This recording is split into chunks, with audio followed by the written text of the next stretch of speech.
মহরমের খেলা দেখার সময় হাত থেকে তরোয়াল ছুটে বুকে বিদ্ধ হয়ে মৃত্যু 13 বছরের নাবালকের। আপনাদের জানিয়ে রাখবো আরো একবার, একেবারেই মর্মান্তিক ঘটনা।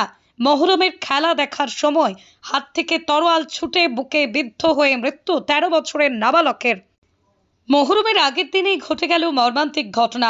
মহরমের প্রস্তুতি নিতে তরোয়াল খেলার সময় তরোয়াল ছুটে গিয়ে বুকে বিঁধল এক নাবালকের। ঘটনায় মৃত্যু হলো তার। মঙ্গলবার দুপুরে মর্মান্তিক ঘটনাটি ঘটেছে মুর্শিদাবাদের সুতি থানার জগদাই গ্রাম পঞ্চায়েতের অধিকারীপাড়া এলাকায়। পুলিশ জানিয়েছে মৃত ওই নাবালকের নাম ওসিকুর শেখ, বয়স 13। তার বাড়ি শামশেরগঞ্জ থানায় নিমতিতা গ্রাম পঞ্চায়েতের দুর্গাপুরে। ইতিমধ্যেই তার দেহ উদ্ধার করে জঙ্গিপুর হাসপাতালে পাঠানো হয়েছে। স্থানীয় সূত্রে জানা গিয়েছে মঙ্গলবার দুপুরে মহরমের জন্যই তরোয়াল খেলার প্রস্তুতি চলছিল মুর্শিদাবাদের সুতির জগদাই গ্রাম পঞ্চায়েতের অধিকারীপাড়া এলাকায়। একেবারে গঙ্গা তীরবর্তী এলাকায় প্রস্তুতি হওয়া সেই খেলা দেখেছিল অনেকে। সে সময় কার্যত হাত থেকে তরোয়াল ছুটে যায় স্থানীয় যুবকদের। পাশে খেলা দেখার সময় তাতেই বিদ্ধ হয় সে। এদিকে মর্মান্তিক ঘটনার খবর পেয়ে ঘটনাস্থলে আসে শামশেরগঞ্জ থানার পুলিশ। মহরমের আগের দিনে এমনই ঘটনায় কার্যত শোকের ছায়া এলাকা জুড়ে। এখানে যেটা আমরা বুঝতে পারলাম যে কিছু 10-12টা বাচ্চা ছেলে এখান থেকে ঢোল নিয়ে, ওরা মানে বাচ্চা ছেলে সব ঢোল ডাম্পা নিয়ে খেলতে গেছিলো, লাঠি নিয়ে বড় বড় তারওয়াল চেনি ছিল ওদের কাছে, মানে বাচ্চা ছেলে সব গেছিলো। তাতে যেটা শুনছি এখন জগদায়ের দিকে ঘুরতে মানে গেছিলো সব বাচ্চাগুলা। ওখানে গিয়ে কেউ হয়তো বলেছে কি ধীরে আমিও ঘুরাই, ওরা হয়তো ওদের কাছ থেকে নিয়েছে তারওয়াল বা হয়তো তারওয়াল নিয়েছে শেরপুরের দিকে, তো ওরা নিয়ে ঘুরাচ্ছিল। যাই হোক ওটাই হয়েছে কি ছুটে গিয়ে লেগে গেছে, এটাই হবে। কিসে লেগেছিল শুনছি তো এখন বুকে এখানে। যে তারপরে বাচ্চাটাকে নিয়ে আসা হয়েছিল রমেনের এখানে। প্রথমে দেখানো হয়েছিল নিমতিতায়, তো বলেছে কি বেঁচে নাই। তারপরে রমেন এখানে আমাদের একটা কক ডাক্তার আছে রমেন নালদার, ওখানে নিয়ে গেছিলো, ওখানে বলছে মারা গেছে।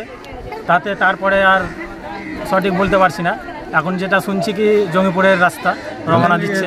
আঘাতটা কিসে লেগেছিল তাহলে? এমনি খঞ্জরগুলোর খঞ্জর হয়তো ছেনি হবে বা তারওয়াল হবে, এরকম সঠিক। কালকে মহরমের জন্য প্রস্তুতি নিচ্ছিল। হ্যাঁ, আর বাচ্চাগুলো ছেলেদের কোনো এটা দল নয়। এরা গেছিল এখান থেকে, মানে শখ করে গেছিল সব।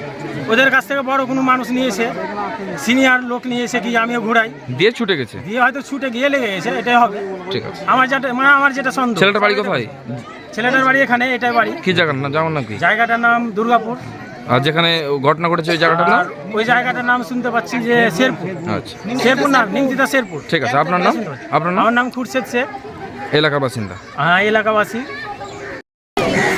বলতে আমাদের পাড়ারই ছোট ছেলে, মহরম উপলক্ষে বাচ্চারা যেরকম খেলাধুলা করে, এবার বড়রা দল করেনি, বাচ্চারাই একটু আনন্দ সহিত একটা ঢোল নিয়ে ওই নিমতিতা বিএসএফ ক্যাম্পের ওখানে গিয়েছিল। এবার ওখানে ওখানকার স্থানীয় একটা ছেলে ওই তার বাড়ি নিয়ে ঘোরাতেই এই ছেলেটার বুকে লেগে যায় ছুটে, দিয়ে প্রথমত আহত বলে ট্রিটমেন্টের ব্যবস্থা হয়, ওখানে মৃত বলে ঘোষণা করেছে। এই শুনছি গ্রামে শোকের ছায়া, পরিবারের সব আতঙ্কে নিয়ে ভাবছে। আর মহরমের মানে কালকে মহরম, আজকে প্রস্তুতি নেওয়ার জন্য মানে ওখানে খেলা করছিল। হ্যাঁ, ছেলেটার বয়স 13 মতো হবে। ওসিকুর শেখ, বাবার নাম আনিকুল। বাড়ি কোথায় ছেলেটা? গ্রাম দুর্গাপুর, পোস্ট নিমতিতা, গ্রামের নাম দুর্গাপুর। তা দাঁড়িয়ে দেখছিল? হ্যাঁ। কোন জায়গায় ঘটনাটা ঘটেছে? ঘটনাটা হয়েছে বিএসএফ ক্যাম্পের সামনে, যেটা আমাদের মুসলিম পাড়া আছে, শেরপুর বলছে, শামশেরগঞ্জে। হ্যাঁ, শামশেরগঞ্জ বিএসএফ ক্যাম্পের সামনে কাশিমনগর গ্রামে। ঠিক। আপনার নাম? আমার নাম আনসারুল হোসেন, আমি মেম্বার দুর্গাপুর গ্রামে।